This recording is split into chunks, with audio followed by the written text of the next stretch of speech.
I think people kind of assume when they're getting into a D&D or any other RPG that they're going to be the heroes of the story and that there's going to be a big villain that they're going to have to fight. I think that the antithesis of that kind of throws a monkey wrench is when the party actually starts doing things.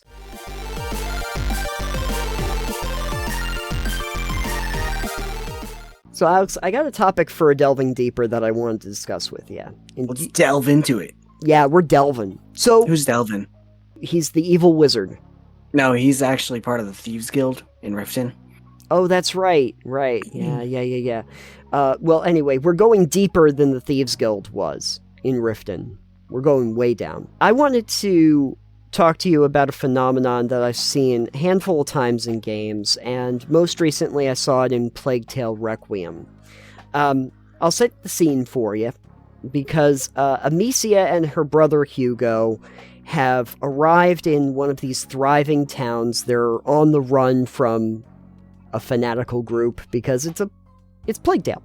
And for those who aren't really familiar with the story, there's this whole rat plague that's going on in Plague Tale. And I assume that's what the name of the game is from? Yes. Their tails are plagued. Yes, because it's a tale about a plague. Anyway, well, rats have tails. Oh, yeah, it's not spelled that way, but sure. Anyway, yeah, too bad. Anyway, so the rats are a plague, and they have tails. And see? Told you. Yes. Hugo, he has some magical abilities that kind of allows him to manipulate this whole scenario. He might be the key to actually stopping the plague. And after the first game, you kind of figured that maybe the rat plague is over, but he's still in danger for different series. Same plot, though. Similar plot. It sounds about the same. Yeah, the endings are very different. Sure, I just mean, isn't Ellie, they want to take her brain apart so they can use her to make a serum or a vaccine? It sounds very similar to this one person can maybe stop this, plague. Spoilers for anyone who might be watching the television show right now and are not familiar with the game. Right, they made a show out of it. Unfortunate. I can't wait till people who have watched that show but haven't seen the game see the last episode of the season, because I'm pretty sure I know what's going to happen. Anyway, get ready for that. Get ready for your red wedding moment, everybody watching the show. But at any rate, in the sequel, Plague Tale Requiem, Amicia is on the run. They get to this nice town, and all of a sudden, shortly after they arrive, the rats show up. Yeah. En masse, and start killing everybody. And the plague starts coming all over the place.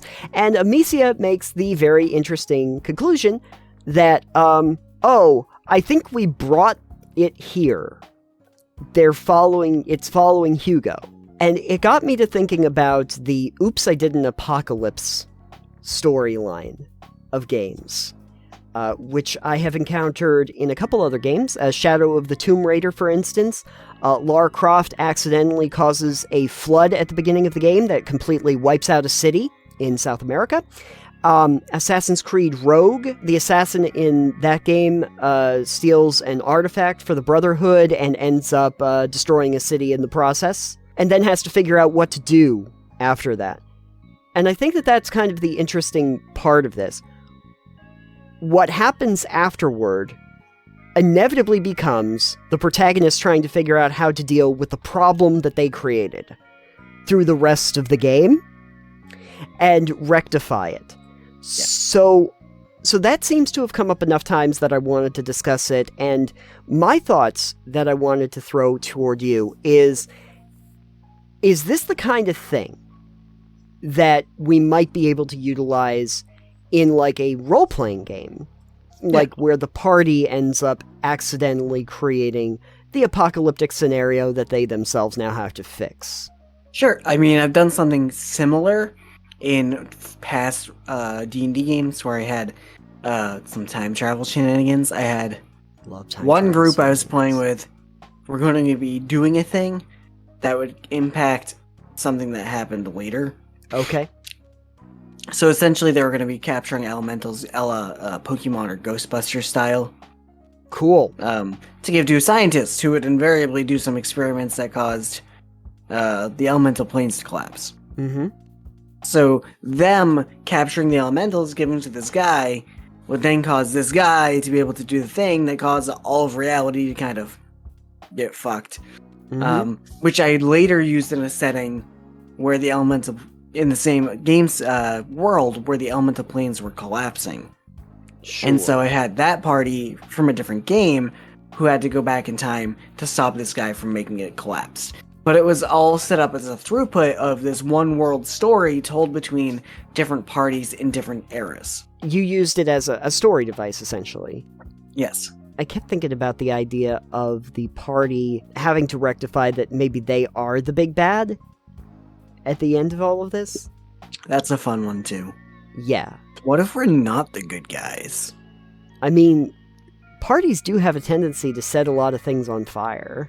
Yeah, I think it's fun when you use the morally gray aspect. Sure. You think you're the good guy all along, but it turns out, maybe not so great. This is like Spec Ops: The Line. Yep. Yeah.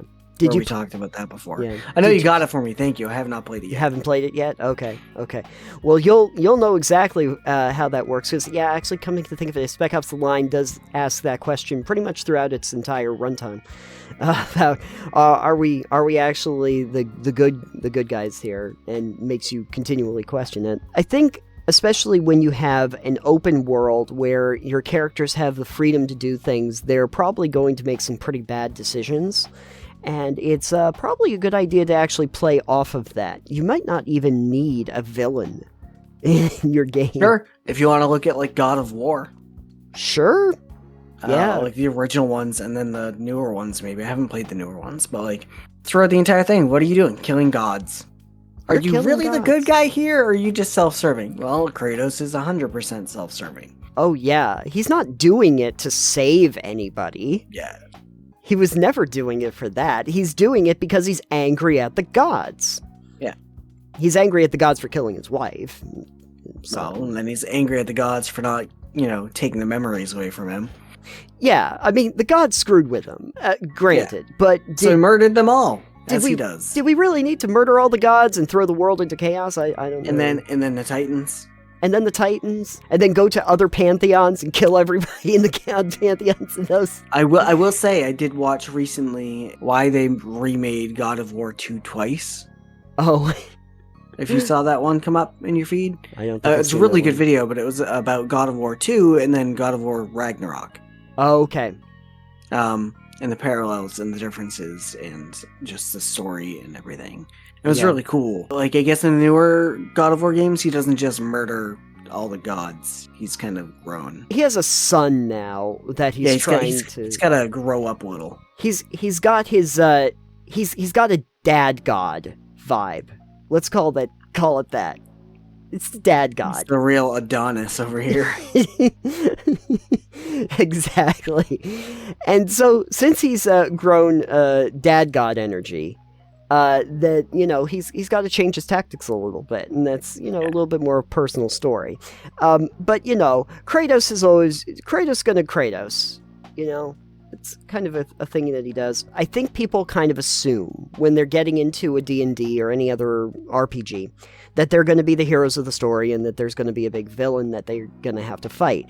I think that the antithesis of that kind of throws a monkey wrench is when the party actually starts doing things. Because the second they start actually doing things, it's going to become this cognitive dissonance of sorts of trying to figure out how I justify doing all of the terrible, terrible things that you actually ended up doing.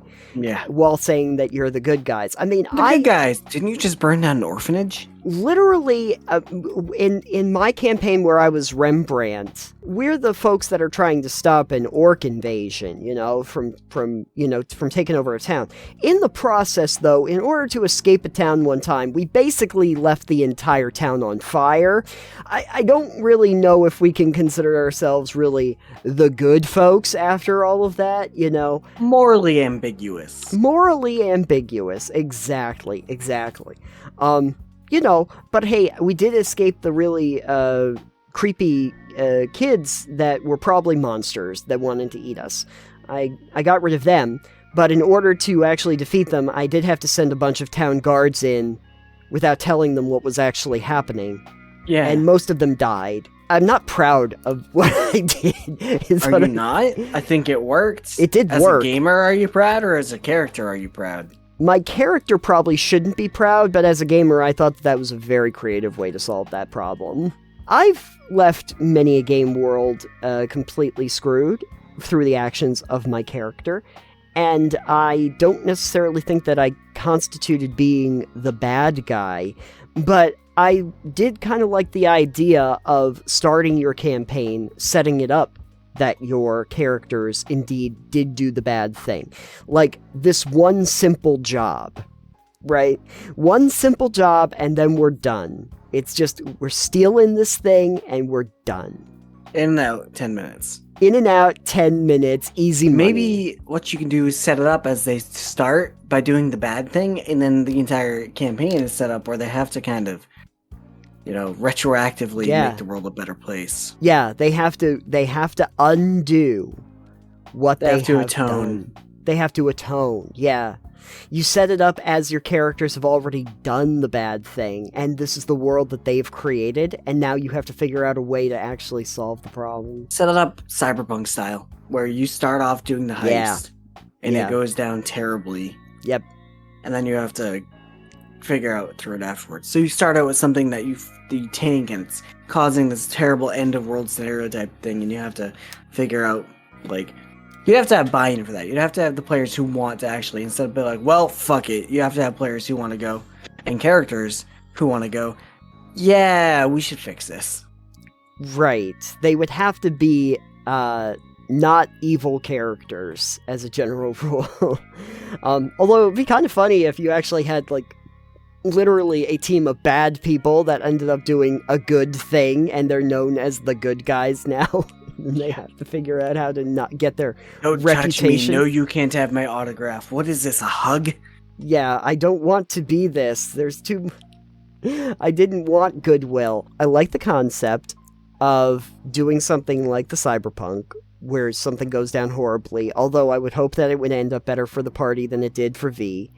Yeah. Stealing the orb, stealing the artifact, bringing your child to town or whatever, and causing tons of people to die, and the buildings to collapse, and the end of civilization as it stands. Not a great thing, but definitely an interesting story beat that's worth entertaining. I guess the question that I would pass on to people at that moment, though, is, do you have a story about playing in a game where your party actually did do that? Or have you played a video game, perhaps, where you started the apocalypse? Either at the beginning of the game or at the end of the game, because I've seen some of those too.